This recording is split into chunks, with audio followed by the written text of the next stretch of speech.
Time 6 అయింది. పనులు ఎప్పుడు తమ్ముడు లే, తమ్ముడు తమ్ముడు స్కూల్కి టైం అవుతుంది. లే తమ్ముడు, లే తమ్ముడు, తమ్ముడు స్కూల్కి టైం అవుతుంది.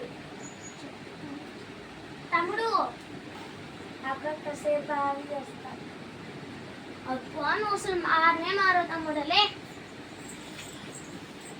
నేను బ్రష్ చేసుకొని వచ్చే లోపు లేకపోతే ఖచ్చితంగా నేను పోయి మేడం చెప్తా. ఈ పిల్ల గోలేంది ఇట్టుంది, ఎట్టైనా స్కూల్కి తప్పించుకోవాలా.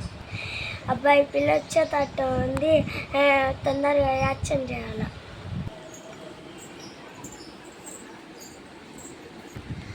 లేరా కన్నయ్య, లేరా కన్నయ్య. వీడంతా లేకుండా లేట్లేదు. కన్నయ్య లేరా, లేరా కన్నయ్య, లేరా. అబ్బా కడుపు నొప్పి, అబ్బా అబ్బా కడుపు నొప్పి అక్క, అబ్బా కడుపు నొప్పి అక్క, అబ్బా కడుపు. అక్క నేను స్కూల్కి రాలేదు అక్క, కడుపు నొప్పి అక్క. అక్క నానక్క నేను పనుకోవాలక్క. అబ్బా అచ్చా వీడు ఎంత లేపినా లేయట్లేదు. బాగా యాక్టింగ్ చేస్తుంది, చదువు మీద ఇంట్రెస్టే లేదు. ఈ నాకటి నుంచి బాగానే ఉన్నాడు, ఇప్పుడు చూడు ఎట్టా